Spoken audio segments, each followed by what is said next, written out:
Baylor's East bracket. They're going to start off with 16 seed Norfolk State, and that will come up this Thursday, 2 p.m.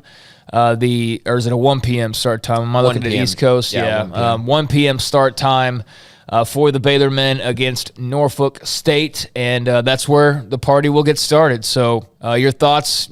You dug into them at all? Know much about Norfolk State? Yeah, I mean, they're a good team. I think the simplest way to kind of evaluate them is that if Baylor plays well, Baylor will win this game by 20-plus points. Yeah. I mean, that's just the way it is. Norfolk State lost to Xavier by 40 earlier this year. They were missing some pieces, but they're a solid team. They have pretty good guards. You know, they're going to try to probably muck things up a little bit. Don't forget, Norfolk State did pull off that 15 seed versus 2 seed upset against Missouri a few years ago when they had Kyle O'Quinn. But I don't see Kyle O'Quinn walking through those doors for Norfolk State this time. I think Baylor will take care of that round pretty easily. And then they get into a matchup where they're going to take on either the 8 seed North Carolina or the 9 seed Marquette, and both those teams pose very unique challenges. Yeah, as we're talking here, Alyssa Smith actually up on the Sports Center getting interviewed right now. Good for her. We'll talk about the women in just a minute. But, I mean, yeah, you just said it there. They're going to play either North Carolina or Marquette if they win this game, 8-9 matchup. That's coming up, and then we'll follow them on TBS. So once you watch Baylor on Thursday, the winner of the following game will be who they will face, either North Carolina or Marquette. And then after that, I mean, we're no point in like picking our entire tournament because they're either going to get out of this first weekend and play a couple games and we can stop. They're going to play either North Carolina, Marquette, and then whatever happens after that we can talk about next Tuesday. But looking out the rest of their bracket, you've got Kentucky as the number 2 seed taking on St. Peter's. You've got Purdue, a 3 seed, taking on Yale. You've got UCLA in this bracket. You've got St. Mary's in this bracket. You've got Texas. You've got Murray State.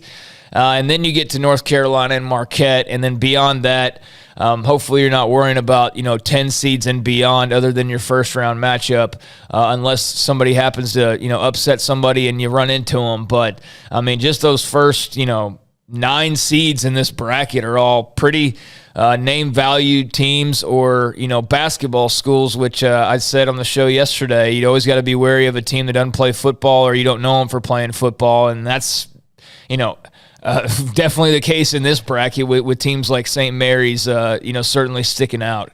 Yeah, for sure. And I think the other part about this bracket that you have to mention is the ACC tournament champion is the 11 seed in this bracket. Yep. I mean, Virginia Tech is a really good team. I actually think they're going to beat Texas in the first round. That would not surprise me at all. And then, of course, the interesting part is Kentucky, in my mind, of the 2 seeds, is the last 2 seed that Baylor would have won in their region. I think as far as the team goes, obviously you wouldn't want to play Duke just because we talked about this last week.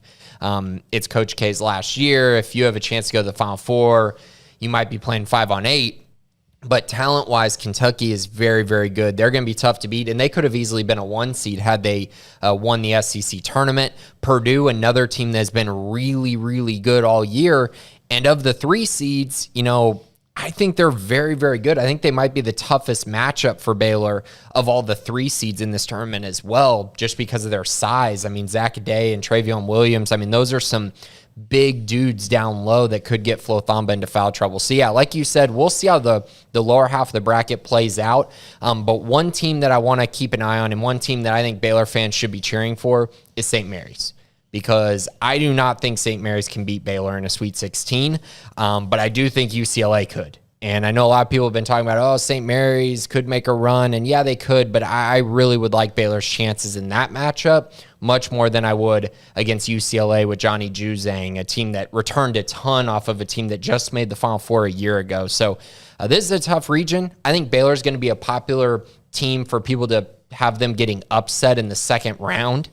And this was the same case last year. If you remember, Wisconsin was taking on North Carolina in the first round of Baylor's region a year ago, and everyone was saying North Carolina is going to upset Baylor. They're going to be a sneaky team to beat the Bears. And then, of course, North Carolina gets ran out of the gym by Wisconsin. and then Baylor runs Wisconsin out of the gym 2 days later. So I think that's kind of what I'm looking at as, North Carolina has another opportunity to get to face Baylor. We'll see if they can do that, but I do think the Bears will find their way into a Sweet 16 after this weekend.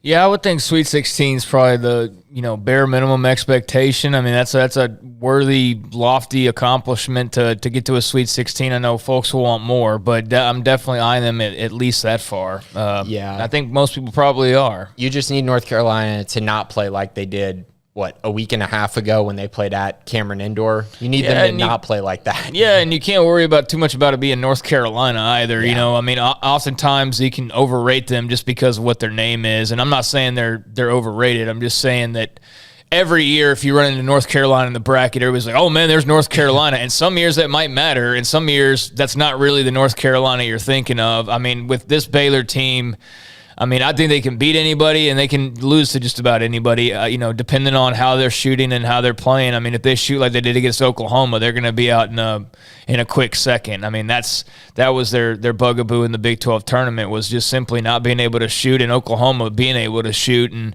it's going to be tough. I mean, that's why this is the hardest tournament out there in sports to win, and why it's always so exciting every year. So the Baylor men, a number 1 seed, that's quite the accomplishment.